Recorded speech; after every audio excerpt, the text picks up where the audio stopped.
Hello, my name's Adam Winstock. I've been a drug and alcohol specialist now for almost 20 years, and I kind of thought about how many gallons of this stuff I've prescribed over the years to people with heroin dependence. And it made me realise that even 20 years on, I carry on having the same conversation with people who are on some form of opiate substitution all the time. And I guess I just wanted to put it down on video so I don't have to say it so many times about how I think people can work out what the right dose is for them. Because I know a lot of people who are on methadone hate methadone. I understand people think this is liquid handcuffs, people think this rots their teeth. It doesn't rot your teeth. This gives you a dry mouth, it makes you crave carbohydrates, a bit like heroin. It also numbs the pain from dental abscesses, and unfortunately dental access is not very good for many people. That's what's bad for your teeth. There isn't sugar in here, that doesn't rot your teeth. But I think one of the biggest issues is that so many people don't use methadone in the correct way. Now that's sometimes because the people who are prescribing it or dispensing it aren't giving the best advice. And at the moment in the UK we're caught up in the recovery agenda, which is suggesting to people that what they need to do is come off. What I would suggest to you is that you can recover from your opioid drug dependence if you maintain yourself on a happy dose of methadone or buprenorphine, if that's what recovery means for you, if that allows you to return to the sort of life you want, free from having to score drugs, use drugs, commit crime, be away from your family. If being stable on maintenance therapy gives you the recovery you want, then don't let anyone tell you that you need to come off. That's a choice that you make when it's at the right time for you. I digress. I'm going to tell you how I think you should work out if you're on the right dose of methadone. The right dose of methadone for any person is not a magic number. It is the dose of methadone that, one, keeps you free from withdrawal at least 28 hours a day. Why 28 hours? Because I don't think people should wake up every morning and just before they get their dose they start feeling yawny, sweaty and achy and are having to be at the chemist or their clinic, on the dot at 9 o'clock. That's not a life. Maybe you need to take your kid to school. Maybe you need to go and meet someone first. You should be on a dose that keeps you comfortable. So you need to be dosed once a day, but you're not tied to the clock.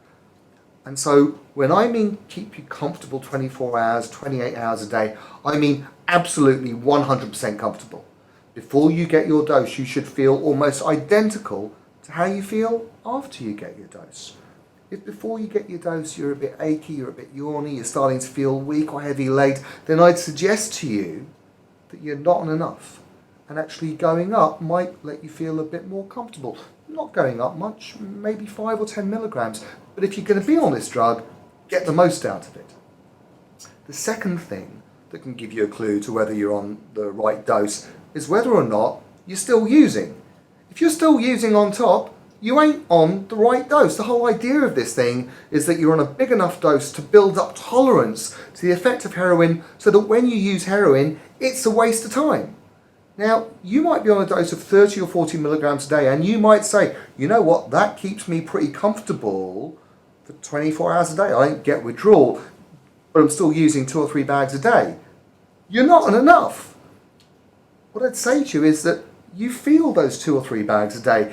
If your dose went up to 60 or 70 or 80 or whatever it was, you wouldn't feel any pleasure from those 10-pound bags and then you might stop. Now I know that some people will go, I don't want to stop using heroin.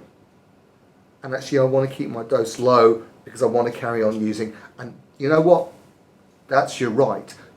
But what I would ask you is, you need to weigh up how much extra pleasure you're getting from those extra couple of bags versus that's costing you both financially but emotionally, personally, if it means you're continuing to commit crime or putting yourself at risk of overdose or bloodborne viruses if you inject. And the right dose of methadone can suppress people using heroin. And actually the bigger the dose you're on, the less people use. And it's not just because you feel less effect when you use on top of a bigger dose, but bigger doses of methadone are also associated with reduced craving.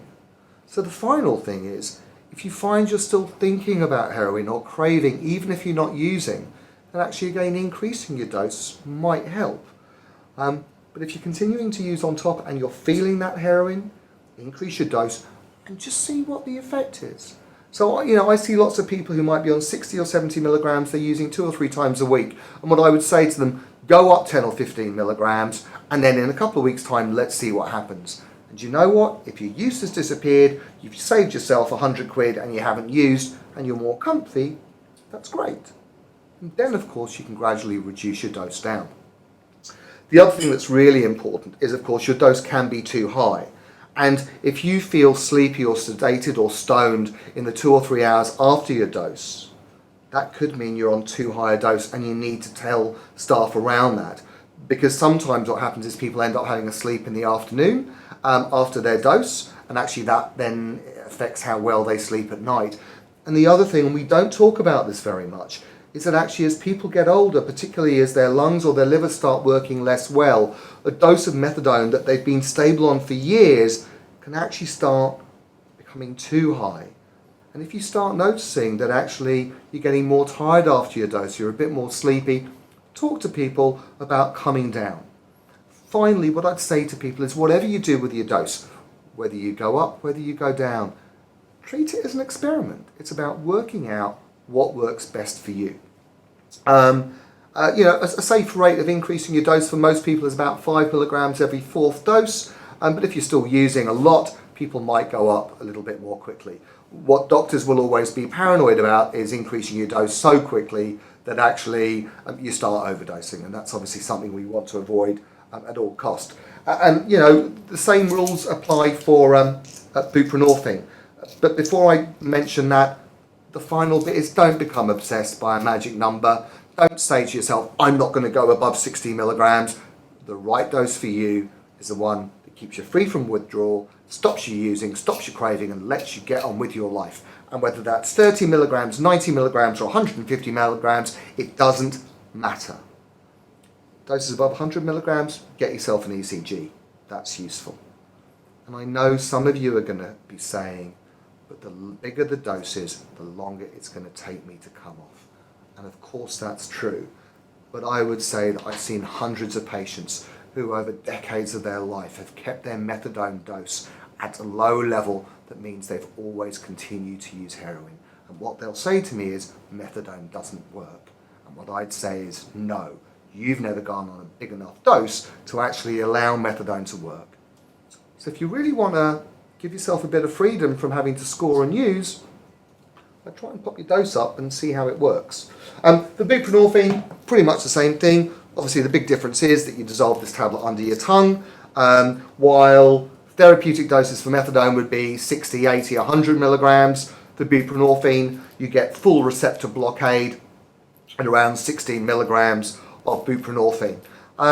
Bigger doses of buprenorphine don't make you feel more stoned.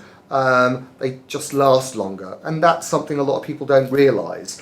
If you're stable on a dose of 12 milligrams of buprenorphine a day, and by stable I mean you're free from withdrawal, you're not using, you're not craving, if you doubled your dose, actually you'd only have to be dosed every other day, which potentially could be a good thing. But again, don't get obsessed by a magic number. We're all different. It's the right dose for the right drug at the right time for you. And don't let anybody else tell you what the right dose is. Be in charge of your own treatment.